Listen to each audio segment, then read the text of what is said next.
We're back with Speaker Newt Gingrich. Sir, current Speaker of the House, John Boehner, has written a letter to the President of the United States about Libya, and he has said, among other things, that no one in the administration can substitute for his voice, and telling him that he wishes that he would tell us, and essentially, and Congress and the American people, what happened in Libya. Do you agree with the current Speaker? Yeah, I think Speaker Boehner has done something important here. You know, Colonel Bing West, who's a remarkable Marine, recently wrote an article pointing out that they had 7 hours to get forces to Benghazi, that they had a Marine detachment in Sicily, they had a F-18 unit in Sicily.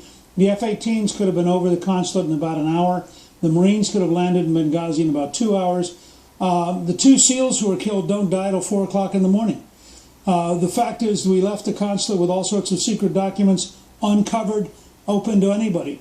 So you go back and you look at that and you say, why didn't somebody, not necessarily the president, but why didn't somebody in the national command system figure out in the opening minutes, let's get the Marines in there, let's get the fighter aircraft in there, let's drive away the insurgents, and then let's protect the embassy, the consulate. And I think Colonel West has raised a very, very important question that I hope people like John Boehner will pick up on and really push.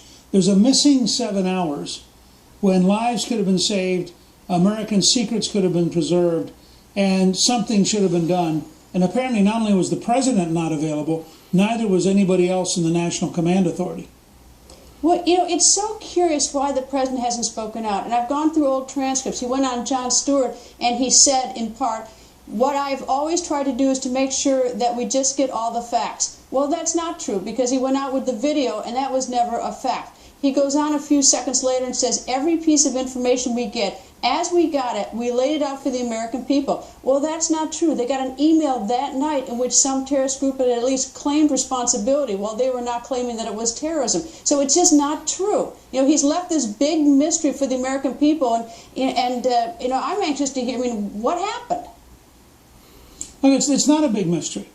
The president has been peddling a set of falsehoods since the very first days. For some reason, and I don't know whether it's the president's sympathy for Islam or the president's unwillingness to confront the reality of Islamic extremists or what it is, I'm not rendering judgment here, but for some reason he fixated on this really stupid movie, which I have never seen, most Americans have never seen, and practical people with common sense will never see, and my hunch is the president's never seen.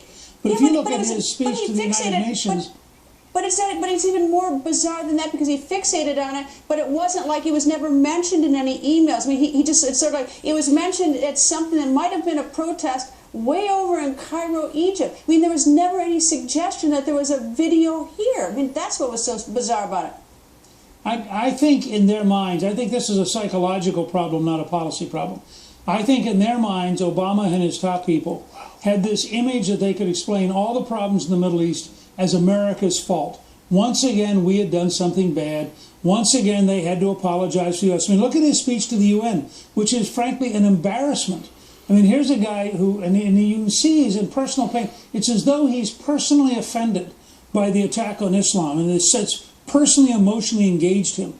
And so I think they just lumped Libya into this larger picture, and they were very resistant. Remember, even after his press secretary says to the White House press corps, okay, this was a terrorist action. The very same afternoon, the president, I think, is in Florida, and he says, oh, this is all because of that film. He cannot let go of this, but there's a deeper question here. I mean, forget Obama for a half second. Chairman of the Joint Chiefs, members of the Joint Chiefs, General Petraeus out at the CIA, Secretary Clinton, the National Security Advisor, Tom Donilon. None of these people thought of the fact that we had Marines sitting in Sicily. None of them asked about the F-18 sitting in Sicily. This is the point Bing West is making. We might have saved these lives if we'd had a commander-in-chief or a team that was prepared to do something decisively. All right, just a quick question. Tomorrow, Governor Romney is giving a speech in Iowa on economics. What's the sort of is it going to be a sort of a stump speech, or do you think we're going to hear something a little bit new? We may hear some new things. I can't tell you, because I frankly have been both in La Crosse, Wisconsin, and now down here in Austin, so I'm not going to pretend. I do think that he understands that the more vividly he can portray a job-creating, energy-developing, free enterprise model, the bigger the gap's going to get between he and Obama. Mr. Speaker, always nice to see you. Thank you, sir.